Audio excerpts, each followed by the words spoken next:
Assalamualaikum warahmatullahi wabarakatuh. Perkenalkan, nama saya Ahmad Irwantoli dengan NIM 2161201210 dengan dosen pembimbing Ibu Suharti SPD MAK dan mata kuliah pengantar akuntansi 1.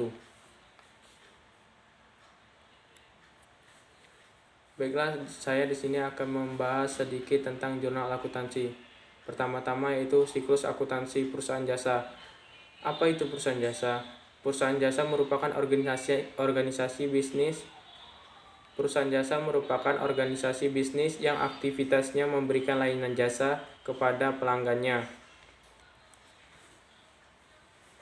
Siklus akuntansi perusahaan jasa itu terdapat transaksi perusahaan jasa yang terdiri atas investasi pemilik dan calon pemilik, pembelian peralatan dan perlengkapan, pendapatan jasa, beban usaha dan piutang usaha.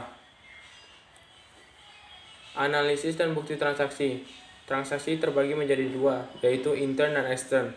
Di dalam intern terdapat memo, dan di extern terdapat beberapa seperti faktur, nota, cek, kwitansi, dan bukti lainnya.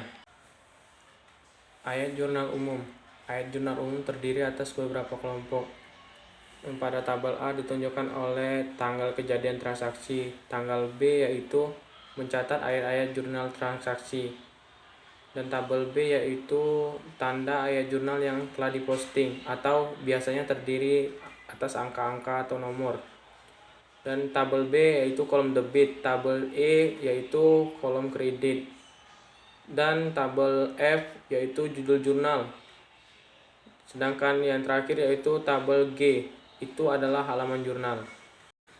Pengelompokan transaksi buku besar. Bentuk buku besar terdiri atas bentuk T, bentuk skontro, dan bentuk stapel. Di dalam bentuk stapel terdapat dua macam pembagian, yaitu 3 kolom dan 4 kolom. Contohnya seperti pada tabel ini, berikut tabelnya. Oke, selanjutnya saya akan membahas dasar-dasar ayat jurnal penyesuaian yang merupakan inti pokok dari pembahasan kita kali ini. Yang pertama yaitu ayat jurnal penyesuaian atau adjusting entries menjamin bahwa prinsip pengakuan pendapatan dan pengakuan beban diikuti. Yang kedua, ayat jurnal penyesuaian diperlukan karena neraca saldo yang pertama kali menggabungkan seluruh data transaksi. Mungkin tidak berisikan data yang terbaru dan terlengkap.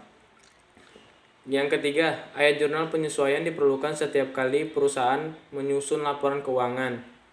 Yang keempat, setiap ayat jurnal penyesuaian akan terdiri dari satu akun laporan laba rugi dan satu akun laporan keuangan.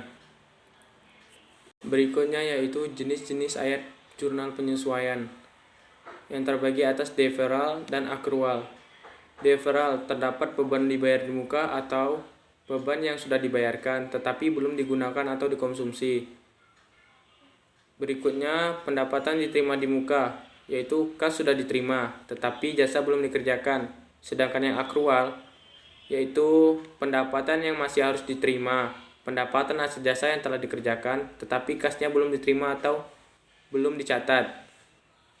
Dan yang terakhir yaitu beban yang masih harus dibayar, beban yang sudah terjadi tetapi belum dibayarkan atau belum dicatat. Baiklah, di sini terdapat contoh soal jurnal penyesuaian dan contoh tabel jurnal penyesuaian. Yang akan saya bahas kali ini yaitu contoh soal jurnal penyesuaian.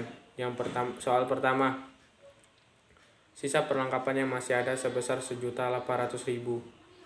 Kita lihat pada jurnal neraca saldo. Perlengkapan tercatat sebesar 5 juta rupiah. Jadi 5 juta dikurangkan 1.800.000 itu totalnya 3.200.000. Baiklah, di sini saya akan menuliskan jurnal Bagaimana mencatat jurnal penyesuaiannya? Yaitu dengan cara tanggal Maret 2020 tanggal 31. Kenapa tanggal 31? Karena jurnal penyesuaian itu selalu tercatat pada akhir bulan atau akhir periode. Jadi di sini debit 3.200.000 itu pada beban perlengkapan dan kreditnya 3.200.000 itu pada perlengkapan. Soal kedua, ditetapkannya penyusutan peralatan sebesar 10%. Kita lihat lagi pada neraca saldo. Peralatan di sini tercatat sebesar 5 juta rupiah. Jadi 5 juta rupiah dikalikan 10% hasilnya 500.000 rupiah. Dapat kita tulis pada jurnal penyesuaiannya, yaitu 500 rupiah pada debit, 500.000 rupiah pada debit, debit 500.000 rupiah, debit 500.000 rupiah pada beban penyusutan peralatan, sedangkan di kredit 500.000 rupiah pada akumulasi penyusutan peralatan.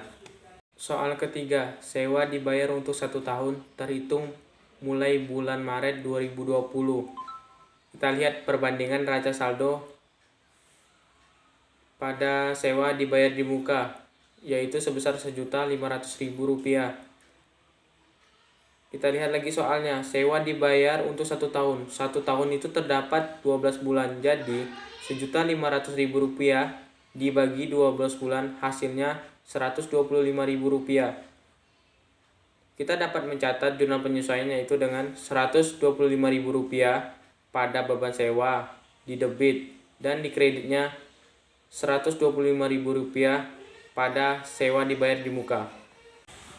Soal terakhir atau soal keempat, yaitu ada beban listrik yang belum dibayar sebesar Rp400.000. Di sini kita tidak perlu lagi membandingkan pada neraca saldo. Kita tinggal nulis saja jurnal penyesuaiannya, yaitu debit Rp400.000 pada beban listrik dan Rp400.000 di kredit pada utang listrik. Baiklah, sekian presentasi yang dapat saya sampaikan. Lebih dan kurangnya saya mohon maaf. Saya pamit undur diri. Assalamualaikum warahmatullahi wabarakatuh.